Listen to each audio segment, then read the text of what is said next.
ପ୍ରମିଳା ମଲ୍ଲିକ କହିଲେ ଦିଲ୍ଲୀ ପ୍ରାୟ ଖତ ହୋଇଯିବେ। କେତେ ରାଜ୍ୟସଭା ଏମ୍ପି ଯାଇଛନ୍ତି, କେତେ ଆସିଛନ୍ତି?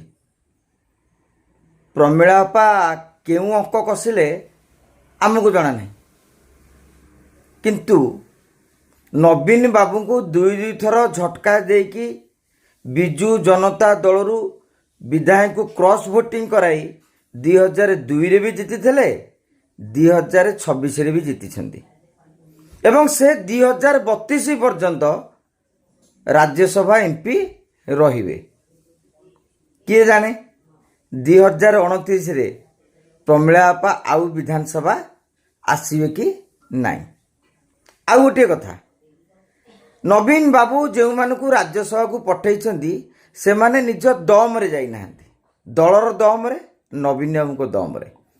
କିନ୍ତୁ ଦିଲ୍ଲୀପ ରାୟ ରାଜ୍ୟସଭାକୁ ସବୁବେଳେ ନିଜ ଦମରେ, ନିଜ ଅଙ୍କରେ ଯାଇଛନ୍ତି। ଫରକ ହେଉଛି ଏତିକି।